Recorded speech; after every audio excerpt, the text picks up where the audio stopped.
अगर यहाँ नहीं परमिशन देंगे तो युवा रोड पर उतरेगा, क्योंकि युवा के अंदर बहुत क्रोध भर चुका है। हमारे बहुत सारे युवा आत्महत्या कर चुके हैं। सरकार फेल हुई है सर। चाहे आप रोजगार देख लो, चाहे आप रेप केस बढ़ रहे हैं उनको देख लो, चाहे रुपया गिर रहा है उसको देख लो, हर चीज में ये सरकार फेल हुई है। धर्मेंद्र प्रधान जी को शर्म आनी चाहिए और फटाफट रिजाइन दे देना चाहिए युवाओं को उतरने से पहले रोड पे।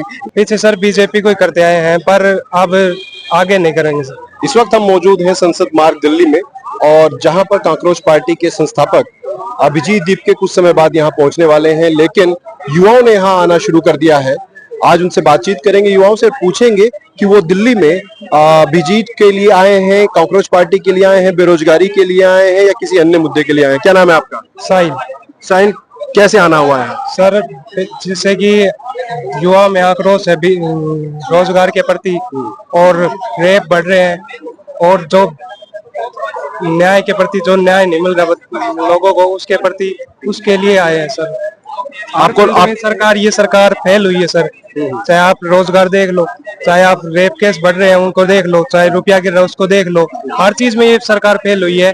किसी भी मामले में सरकार अब तक नहीं टिक पाई है। जो इसने वादे करके आई थी वो वादे अब तक एक भी नहीं निभाए सर। इसने नौकरी का वादा किया था, 2 करोड़ नौकरी का, वो नहीं दिया, और जो जितने वादे किए थे सब फेल रही है सरकार। आपको फेल दिखाई दे रही है सरकार? मोदी सरकार पूरी तरीके से विफल दिखाई दे रही है। कांकरोच पार्टी किस तरीके से जनता के साथ खड़ी होगी, किस तरीके से इन मुद्दों को उठाएगी?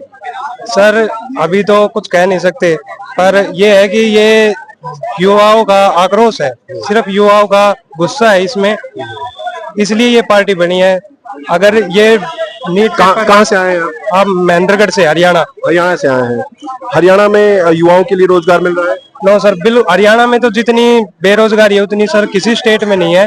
सबसे ज्यादा बेरोजगारी हरियाणा में। आप कौन सी कक्षा तक पढ़े हैं? क्या क्या क्या, क्या? मैं सर ग्रेजुएट हूँ। किस सब्जेक्ट से? क्या? बीए।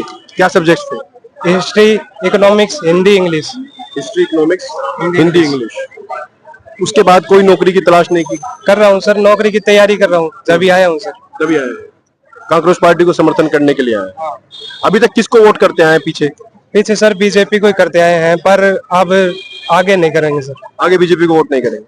तो आपने देखा कि बीजेपी के समर्थक हैं, बीजेपी को वोट करने वाले लोग हैं, लेकिन आज कांकरोच पार्टी के समर्थन में आए हैं। इनका मुख्य मुद्दा ये है कि किसी भी तरीके से बेरोजगारी खत्म हो जाए, युवाओं को शिक्षा मिल जाए, उनकी परीक्षाएं जो उन्हें हो रही हैं उनके रिजल्ट समय पर आ जाएं। इन्हीं सब समस्याओं को लेकर यहाँ ये पहुंचे हैं, और बहुत से तमाम ऐसे लोग यहाँ पर आए हैं। उनसे बातचीत करेंगे। क्या नाम है? लवकुश नाम सर मेरा। लवकुश, कहाँ से आए हैं? सर मैं अमेठी से आया हूँ। यूपी अमेठी से आया हूँ सर। तो कांग्रेस जनता पार्टी सपोर्ट करने के लिए, इसलिए क्योंकि कांग्रेस जो मुद्दे हैं वो हमें अच्छे लगे हैं। जैसे ईमानदारी से हर तरह उठा रहे हैं। ईमानदारी से तो चड्ढा जी भी उठा रहे थे, लेकिन देखा क्या हुआ, उनको साम दाम दंड भेद से खरीद लिया जाता है। ऐसे कई सारे नेता। आपको लगता है कि अभिजीत यहाँ आएंगे और प्रदर्शन करने की अनुमति मिल जाएगी? हमें ऐसा लगता है जिस तरह सोशल मीडिया पे उनका कब्जा हो चुका है हमारे भाई अभिजीत तिपके जी का, और उस तरह से लगता है कि अगर यहाँ नहीं परमिशन देंगे तो युवा रोड पर उतरेगा, क्योंकि युवा के अंदर बहुत क्रोध भर चुका है। हमारे बहुत सारे युवा आत्महत्या कर चुके हैं। CBSE, नीट, बहुत सारे परीक्षा हर साल कैंसिल हो जाते हैं, लीक हो जाते हैं, पेपर लीक हो जाते हैं। ये नई बात तो है नहीं कि आज लीक हो गया, चलो एक गलती माफ कर दिया जाए। धर्मेंद्र प्रधान जी को शर्म आनी चाहिए और फटाफट रिजाइन दे देना चाहिए युवाओं को उतरने से पहले रोड पे। नहीं, आज यहाँ नहीं, यहाँ रोक लोगे आप। गली गली में क्रोध बढ़ रहा है युवाओं के सरकार के प्रति। रोड पे उतरने क्या करोगे? यहाँ आप लगा लिया तामा झामा, पुलिस प्रशासन लगा लिया, तानाशाही दिखा लोगे जंतर मंतर पे, पूरे देश में दिखाओगे। चौराहा जाम कर देंगे युवा, तो क्या करेंगे हम? तो आपका मुख्य मुद्दा है कि शिक्षा मंत्री इस्तीफा दे? शिक्षा मंत्री इस्तीफा दे, और ताना सरकार है, और जुडिशरी करप्ट है। ये जुडिशरी करप्ट है। जुडिशरी करप्ट ना होती, उस बीच में एक आपको पता होगा, किसी ने कहा था कि जांच होनी चाहिए ये जो जजेस हैं उनके खिलाफ। लेकिन क्या होता है, जज को जब रिटायर होते हैं तो कोई पद दे दिया जाता है। क्यों दिया जाता है? क्योंकि करप्ट है। ये उनके लिए काम कर चुके होते हैं, बीजेपी के लिए या किसी जो पार्टी रूलिंग पार्टी है जो सत्ता होती है उसी पार्टी के लिए काम कर चुके होते हैं ना ये जज, इसीलिए उनको कोई पद दिया जाता है रिटायरमेंट के बाद। हाँ, वरना कौन कैसे पद देगा? क्यों देगा? इसीलिए पद दिया जाता है क्योंकि ये उनके लिए जज रहते हुए काम कर चुके होते हैं। इसीलिए उनको रिटायरमेंट के बाद पद दिया जाता है, वरना पद ऐसे कोई किसी को कुछ नहीं देता।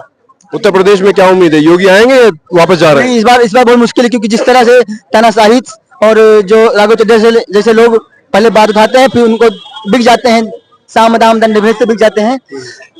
मुझे नहीं लगता कि इस बार मोदी सरकार आएगी। किसका लग रहा है उत्तर प्रदेश में? युवा नाराज है। उत्तर प्रदेश में कौन आ सकता है? फिलहाल तो कहें तो हम आजाद समाज पार्टी समर्थक हैं, और वरना कांग्रेस पार्टी अगर लड़ती है तो हम कांग्रेस पार्टी के साथ खड़े रहेंगे। नहीं तो आजाद समाज पार्टी, आजाद समाजवादी तो वो भी कर रहे हैं, रैली कर रहे हैं, चंद्रशेखर पार्टी रैली इस समय उसी की हवा है वहाँ पे फिलहाल के लिए। लेकिन अभी कुछ नहीं बोलूंगा, क्योंकि अभी मैं कांग्रेस जनता पार्टी में आया हूँ, तो पहले मैं उसका सदस्य हूँ। ठीक है। तो आपने देखा कि तमाम साथी चाहे वो अमेठी से हो चाहे हरियाणा से हो, पूरे भारत से युवा यहाँ पहुंच रहे हैं और उनका एक ही मुद्दा है कि किसी भी तरीके से शिक्षा मंत्री का इस्तीफा ले लिया जाए।